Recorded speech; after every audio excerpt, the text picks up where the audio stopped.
আসসালামু আলাইকুম ওয়া রাহমাতুল্লাহি ওয়া বারাকাতুহু।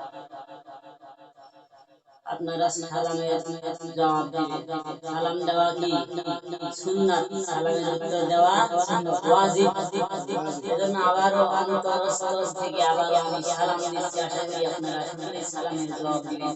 আসসালামু আলাইকুম ওয়া রাহমাতুল্লাহি ওয়া বারাকাতুহু। ওয়ালাইকুম আসসালাম। আপনারা কেমন আছেন?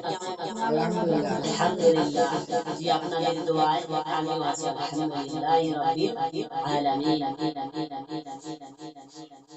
যাই হোক, সম্মানিত ভিউয়ার্স, আমার এই ইউটিউব চ্যানেলটা প্রায় 3 মাস থেকে বন্ধ, আবার নতুন করে স্টার্ট করলাম। তো আমি রোজা সম্পর্কে আপনাদের একটা তথ্য দেব, যেটা আপনাদের আমাদের যুবক ভাইদের জন্য খুবই গুরুত্বপূর্ণ। কি বলে? قال الله تعالى يا أيها الذين آمنوا كتب عليكم الصيام كما كتب على الذين من قبلكم لعلكم تتقون. قال النبي صلى الله عليه وسلم اللهم بارك لنا في رجب وشعبان وبلغنا رمضان أو كما قال عليه الصلاة والسلام. সম্মানিত মুহতারাম হাজিরিন, এই পবিত্র মাহে রমাদান মাসে এটা রহমতের মাস। কিসের মাস? রহমতের মাস। আল্লাহ আপনাদের আমাদের সহি সালামতে এই মাহে রমাদানের রোজা, তারাবি, পাঁচ ওয়াক্ত নামাজ যেন আমরা জামাতে আদায় করতে পারি, সকলে বলি আল্লাহুম্মা আমিন। যাই হোক, অনেক যুবক ভাইরা বলে হুজুর যে আমার স্বপ্ন দোষ হয়েছে, আমার কি রোজাটা ভেঙে গেছে?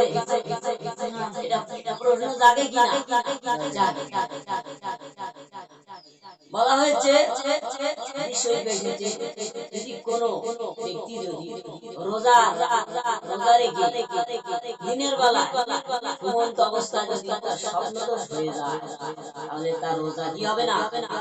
ভাঙবে না, রোজা হয়ে যাচ্ছে। রোজা হবে, কোনো সমস্যা নাই, রোজা কোনো সমস্যা নাই, রোজা ভাঙবে না। যদি রোজা থেকে অবস্থায় স্বপ্নদোষ হয়, অনেক যুবক ভাইরা বলতে চায়, এটা আমাদের জানা দরকার। এই ভিডিওটা সারা বিশ্বে চলে যাচ্ছে। এই ভিডিওটা দেখে একজন যুবক ভাই যদি উপকৃত হয়, তাহলে এই ভিডিওটা আমাদের দরকার আছে কিনা? তাহলে আমরা বলতে পারি যে স্বপ্নদোষ হলে রোজার অবস্থায়, তাহলে রোজা কি হবে না?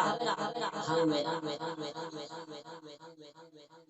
সম্মানিত উপস্থিতি, আবার অনেক কারণ আছে যে অনিচ্ছাকৃত ভাবে রোজা আছে কিন্তু স্মরণ নাই, ভুলে পানি খেয়ে ফেলি, ভুলে কোনো কিছু খাবার দাবার খেয়ে ফেলি, তার রোজা কি হবে না?